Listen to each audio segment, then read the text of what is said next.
అందరికీ నమస్కారం. ఈరోజు కథ హిట్లర్ ఎపిసోడ్ 87 నిజం తెలుసుకున్న హాసిని. ఇక స్టోరీకి వెళ్తే తన పేరెంట్స్ గురించి తప్పుగా మాట్లాడిన కావ్యను కొడుతుంది హాసిని. వెంటనే ఆమె కళ్ళు తిరిగి పడిపోవడంతో డాక్టర్ను పిలిపించి ట్రీట్మెంట్ చేస్తాడు విరాట్. కావ్యను చూడ్డానికి గదిలోకి వచ్చిన విరాట్, నేను బాబాయ్కి కాల్ చేశాను, తను వచ్చి నేను తీసుకెళ్తారు అన్న మాటకి కావ్య ముఖం మాడిపోయింది. కంగారుగా వద్దు విరాట్, నువ్వు చిన్న మామయ్యకి కాల్ చేయకు, ఇక్కడ జరిగింది తెలిస్తే వాళ్ళు చాలా బాధపడతారు. ఇప్పుడు అనవసరమైన గొడవలెందుకు, కొంచెం కోలుకున్నాక ఈవినింగ్కి కారులోనే నేను వెళ్తాను అని రిక్వెస్ట్ చేసింది కావ్య. ఒకవేళ తెలిసినా తన భార్యని ప్రొటెక్ట్ చేసుకోవడం తనకు తెలుసు కాబట్టి ఆమె చెప్పిన దానికి పెద్దగా ఆలోచించకుండా నీ ఇష్టం అంటూ హాసిని తీసుకొని ఆ గదిలో నుంచి వెళ్ళిపోయాడు విరాట్. విరాట్ వెళ్ళిపోయాక నిశ్శబ్దంగా ఆ గదిలో ఉన్న సీలింగ్ చూస్తూ, నీతో జీవితాంతం మీ ఇంట్లో బతకాలనుకున్నాను, కానీ ఈరోజు ఒక అతిథిలా ఉండాల్సి వచ్చింది. ఇది నేను ఎప్పుడూ ఊహించలేదు విరాట్, ఐ మిస్ యూ అని బాధగా అనుకుంది. విరాట్ హాసిని ఇద్దరూ మధ్యాహ్నం లంచ్ చేస్తున్నారు. కావ్యకి హెల్త్ బాగాలేదు కాబట్టి తన రూమ్కి భోజనం తీసుకెళ్ళమని సరితతో చెప్పింది హాసిని.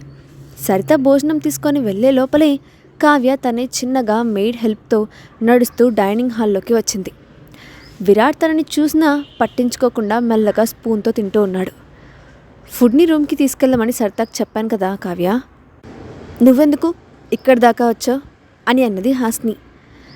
ఇట్స్ ఓకే హాసిని, రూమ్లో ఆ కర్రీ స్మెల్ త్వరగా పోదు, తర్వాత చాలా అన్ఈజీగా ఉంటుంది, అందుకే ఇక్కడే తిందామని వచ్చాను అంటూ చైర్లో కూర్చొని విరాట్ వైపు ఆరాధనగా చూస్తోంది. విరాట్ ఏం మాట్లాడకుండా ఫోన్ చూసుకుంటూ భోజనం చేస్తూ ఉన్నాడు. ఏం చేయమంటారు అన్నట్లు విరాట్ వైపు చూసిన హాసిని తను ఫోన్లో బిజీగా ఉండటం చూసి ఫుడ్ సర్వ్ చేయమని సరితకి సైగ చేసింది. సరిత భోజనం వడ్డిస్తున్నా పట్టించుకోకుండా విరాట్ వైపే ఆరాధనగా చూస్తున్న కావ్యను చూసిన హాసిని పక్కనే ఉన్న సూరజ్ వైపు చూసి ఏంటో అన్నట్లు పెదవులు విరిచింది. ఆమెను చూసిన సూరజ్ చిన్నగా నవ్వుకున్నాడు. వాళ్ళిద్దరినీ గమనించినా ఏమీ పట్టనట్టు సరిత వడ్డించడంతో భోజనం తింటూ విరాట్ని అబ్జర్వ్ చేస్తోంది కావ్య. కానీ అతన్ని కదిలించే ధైర్యం మాత్రం చేయలేదు. తన కళ్ళ ముందే విరాట్కి సైట్ కొడుతున్న కావ్యను చూసిన హాసినికి ఒళ్ళు మండిపోతోంది. వెంటనే లేచి కావ్యని కుమ్మేయాలనిపించినా మళ్ళీ ఎక్కడ మూర్చిపోతుందో అని భయపడి కష్టంగా కంట్రోల్ చేసుకుంటూ తన కోపాన్నంతా చేతిలో ఉన్న చికెన్ లెగ్ పీస్ మీద చూపించింది. బాగా రోస్ట్ అయిన చికెన్ పీస్ని ఎక్కడ పారిపోతుందో అన్నట్లు కావ్య మీద కోపంతో కసితీరా పిక్కొని తింటున్న హాసిని చూసి నవ్వుకున్నారు సూరజ్ ఇంకా సరిత. దొంగ మొహం, నా ముందే నా మొగుడికి సైట్ కొడుతోంది, దీన్ని కొట్టడం కాదు, మంచి గండు చీములున్న చెట్టు కట్టేయాలి, అప్పుడు కానీ దీన్ని తిక్క కుదరదు అని తిట్టుకుంది హాసిని. కావ్య విరాట్ వైపు చూస్తున్నా అప్పుడప్పుడు హాసిని కూడా గమనిస్తోంది. హాసిని తింటున్న విధానాన్ని చూసిన కావ్య అసహ్యంగా మొహం పెట్టింది. ఛీ, మనుషులన్న వాళ్ళు ఇలా తింటారా? ఎంతో హుందాగా ఉండే విరాట్ ఇలాంటి దాన్ని ఎలా పెళ్లి చేసుకున్నాడు? పైగా తిరిగి మహేంద్ర కూడా దీన్ని మూగగా ప్రేమిస్తున్నాడు. ఇలాంటి చీప్ క్యారెక్టర్కి వీళ్ళిద్దరూ ఎలా పడిపోయారో నాకు అస్సలు అర్థం కావట్లేదు అని అనుకుంది. కాసేపు హాసిని చూసి ఖచ్చితంగా వీళ్ళిద్దరూ దీని అందానికి పడిపోయి ఉంటారు, కానీ విరాట్ మహేంద్రల కోసం ఎంతోమంది అందగత్తెలు పోటీ పడుతూ ఉంటే వీళ్ళకి ఈ హాసిని ఎలా దొరికిందో అని విసుగ్గా అనుకుంటూ తినడం కంటే ఎక్కువగా హాసిని మీద దృష్టి పెట్టింది కావ్య.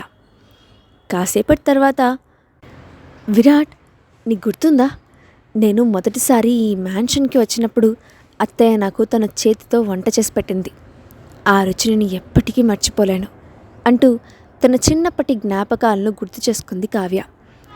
అవును అంటూ చిన్నగా తల ఊపాడు విరాట్. ఇంట్లో అంతమంది సర్వెంట్స్ ఉన్నా తనకు అస్సలు వంటగదిలోకి రానివ్వాల్సిన అవసరం లేకపోయినా అత్తయ్య నా కోసం తనే స్వయంగా వంట చేసింది, అది నాకు ఎంత నచ్చిందో తెలుసా అంటూ ఆనందంగా చెప్తున్న కావ్యాని తినడం మానేసి మరి చూస్తోంది హాసిని. విరాట్ తననేమీ అనకుండా పాజిటివ్గా రెస్పాండ్ అవ్వడంతో ఇంకొంచెం హుషారుగా, నీకు తెలుసా, అప్పట్లో అత్తయ్యని ఏదైనా వండి పెట్టమని అడిగితే, నీకు హెల్త్ బాగాలేదు కదా, ఇప్పుడు వద్దు, నువ్వు పెద్దయ్యాక విరాట్ని పెళ్లి చేసుకొని ఇక్కడికి వచ్చేసాయి, అప్పుడు నీకు రోజు వండి పెడతాను అని సరదాగా చెప్పేది. అని చెప్తూ హాస్నిని ఉడికిస్తూ అనింది కావ్య. కావ్య మాటలు విన్న హాస్ని పళ్ళు కొరుకుతూ, అంటే ఇది చిన్నప్పుడే నా మొగుడి మీద కర్చీఫ్ వేశానని చెప్పడానికి ట్రై చేస్తోందా అని అనుకుంటూ కావ్యని తినేసేలా చూస్తోంది. ఇంకా వదిలేస్తే విరాట్ గురించి ఏదో ఒకటి చెప్పి తనని విసిగించడానికి ట్రై చేస్తూనే ఉంటుందని, విరాట్ నేను భోజనం చేశాక ఆఫీస్కి వెళ్దాం అనుకుంటున్నాను అని చెప్పింది హాస్ని. ఫేస్ టు ఫేస్ తేల్చుకునే నిత్య లాంటి అమ్మాయి కంటే ఇలా తన కళ్ళ ముందు బుద్ధితో ఎదుటి వాళ్ళని ఇబ్బంది పెట్టే కావ్య లాంటి వాళ్ళు చాలా ప్రమాదకరమని హాస్నికి బాగా తెలుసు. విరాట్ సరే అనగానే కావ్య వైపు తిరిగి, కావ్య నువ్వు కావాలంటే ఈవినింగ్ వరకు రెస్ట్ తీసుకొని వెళ్ళొచ్చు, నీకేమైనా కావాలంటే సరే తను అడుగు అని చెప్పి హ్యాండ్ వాష్ చేసుకొని అక్కడి నుంచి వెళ్ళిపోయింది హాస్ని. విరాట్ కూడా ఫాస్ట్గా తిని తన రూమ్లోకి వెళ్ళిపోయాడు. తన మాటల ద్వారా హాస్నిని బాధ పెట్టాలని ట్రై చేసిన కావ్య తన ప్రయత్నం ఫెయిల్ అవ్వడంతో కోపంగా చేతిని డైనింగ్ టేబుల్ మీద వేసి కొడుతూ ఛా అని అనుకుంది. ఆఫీస్కి వచ్చిన హాస్ని తన క్యాబిన్లో కావ్య గురించి ఆలోచిస్తూ అటు ఇటు తిరుగుతోంది. ఒసే ఇడియట్, షాపింగ్కి వెళ్దామంటే నేను రానని చెప్పి ఆఫీస్కి తగలడ్డావేంటి? అయినా విరాట్ సార్కి తోడుగా ఉండకుండా ఇక్కడికెందుకు వచ్చావే అంటూ హాస్ని మీద ఫైర్ అయింది కీర్తి. ఆయనకి నాతో ఏమవసరం, ఆయనకు కావాల్సిన వాళ్ళందరూ ఆయనతోనే ఉన్నారు, ఇక నేనెందుకు అక్కడ అంటూ నిష్ఠూరంగా అంది హాస్ని. కావాల్సిన వాళ్ళ? ఎవరు వాళ్ళు అంటూ హాస్నిని పిచ్చిదానిలో చూస్తూ అడిగింది కావ్య. అయినా నాకు అర్థం కాదు, సిగ్గు లేకుండా ఒక పెళ్ళైన మగాడికి సైట్ ఎలా కొడతారే? అది కాకుండా పెళ్ళాం పక్కనే ఉండంగాని కొంచెం కూడా వీళ్ళకు సిగ్గు అనేది అనిపించడం లేదు అంటూ ఫేస్ మొత్తం వికారంగా పెట్టుకోననింది హాస్ని. విషయం ఏంటో చెప్పకుండా అరవడంలోనే నీ తర్వాత ఎవరైనా, అసలు ఏమైందో కాస్త ఈ పిచ్చి ప్రాణానికి వివరంగా చెప్పే అని దీనంగా ముఖం పెట్టింది కీర్తి. ఏడుపు ముఖంతో ఇంట్లో జరిగిందంతా చెప్పింది కీర్తికి హాస్ని. హాస్ని మాటలు విన్న కీర్తి నోటి మీద చేయి పెట్టుకొని, కావ్యను కొట్టావా? పిచ్చెక్కిందా నీకు? ఈ విషయం పెద్దవాళ్ళకు తెలిస్తే ఏమవుతుందో తెలుసా? కాస్త కోపం కంట్రోల్ చేసుకోవచ్చు కదా అని విసుగ్గా అంది కీర్తి. ట్రై చేశానే, కానీ నా వల్ల కాదు, మరి ఒక్క దెబ్బకే అది మూర్చపోతుందని నాకేం తెలుసు అని చిరాగ్గా అంది హాస్ని.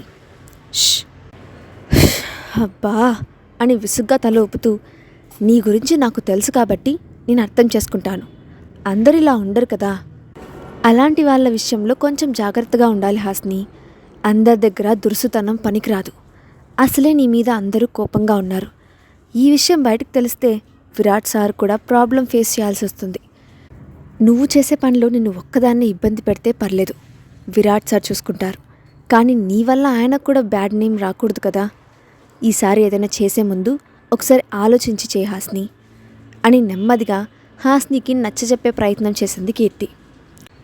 కీర్తి మాటలు వింటూ అక్కడ ఉన్న విజిటర్ సోఫాలో కూర్చొని, నేను మాత్రం ఇంత సీరియస్ అవుతుంది అనుకున్నానా? అసలు దాన్ని ఎవడ్రా రమ్మన్నాడు మా ఇంటికి? వచ్చింది కాకుండా నా ఫ్యామిలీ గురించి తిక్కతిక్కగా మాట్లాడుతోంది, కోపం రాకుండా ఉంటుందా? అసలు ఒక్కోసారి అది మాట్లాడే మాటలకి AK-47 తీసుకొని తూట్ల కింద షూట్ చేయాలనిపిస్తుంది అని కోపం బాధ కలిపిన గొంతుతో అనింది హాస్ని. నీకు కోపం రావడంలో తప్పేం లేదు, కానీ నువ్వు కూడా ఒకసారి ఆలోచించు, అసలే విరాట్ సార్కి వాళ్ళ బాబాయ్కి మధ్య రిలేషన్ బాగోలేదు, అలాంటి టైంలో నువ్వు ఇలా చేయడం అని అంటున్న కీర్తి మాటలకి ఆశ్చర్యంగా, ఏమంటున్నావే నువ్వు? వాళ్ళిద్దరి మధ్య రిలేషన్ బాగోలేదా? అలానే నీకెవరు చెప్పారు అని తన కళ్ళు పెద్దవి చేస్తూ చూస్తూ అడిగింది హాస్ని. నువ్వంటే పిచ్చిదానివి కాబట్టి నీ చుట్టూ ఏం జరుగుతుందో తెలుసుకోలేని పొజిషన్లో ఉన్నావు, అందరూ నీలా ఉండరు కదా అని విసుగ్గార్చి, విరాట్ సార్ని చంపాలని రాజేంద్ర వర్మ గారు ఇప్పటికీ 2 సార్లు ట్రై చేశారని విన్నాను అని చిన్నగా చెప్పింది కీర్తి. కీర్తి మాటలకు షాక్ అయిన హాస్ని, ఏం చెప్తున్నావే నువ్వు? అసలు ఈ విషయం నీకెవరు చెప్పారు అని కంగారుగా అడిగింది. నాకు ఈ విషయం స్మిత ద్వారా తెలిసింది, ఒకసారి తనని మీట్ అవ్వడానికి వెళ్ళినప్పుడు క్యాజువల్గా మీ ఇద్దరి గురించి డిస్కస్ చేస్తున్న టైంలో తను చెప్పింది అని అనింది కీర్తి.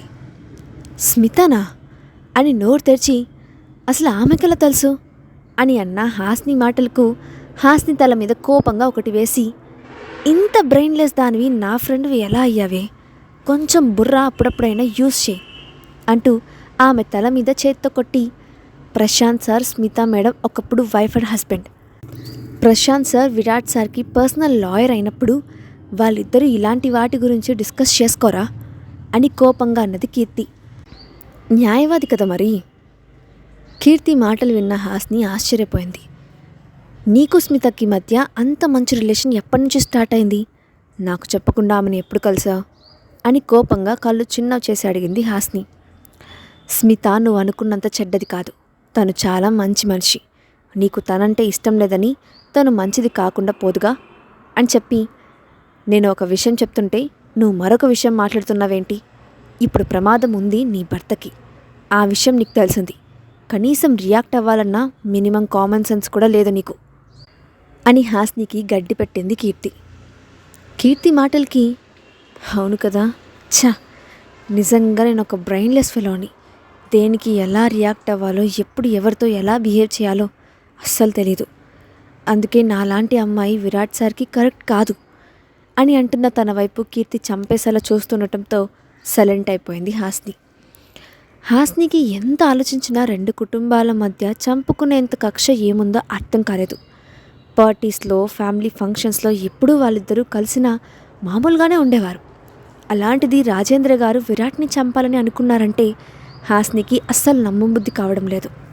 అంటే ఇన్నాళ్ళు నేను వాళ్ళిద్దరూ మంచిగా ఉండటం చూసిందంతా అబద్ధమేనా అని అనుకుంటున్న హాస్ని, రాజేంద్ర గారే ఇలా చేయడానికి కారణం ఏమంటావు మరి అని దిగాలుగా కీర్తిని అడిగింది.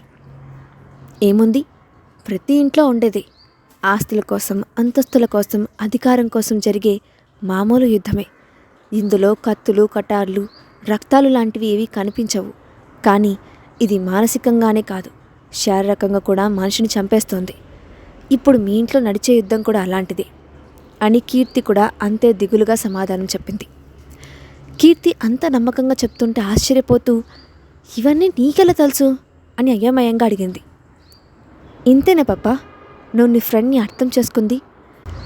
నీతో కలిసి పార్టీస్కి, రెస్టారెంట్స్కి మాత్రమే తిరిగే ఫ్రెండ్ని కాదు నేను. నీ జీవితంలో ఏం జరుగుతుందో కూడా తెలుసుకునే ఫ్రెండ్ని.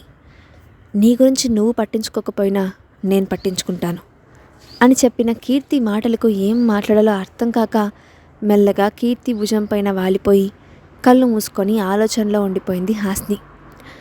కళ్ళు మూసుకున్న హాస్నికి విరాట్కి బుల్లెట్ దిగినప్పుడు, రాజేంద్ర విరాట్ని చూడటానికి వచ్చినప్పుడు విరాట్ ఫేస్లో ఎలాంటి రియాక్షన్ కనిపించలేదు.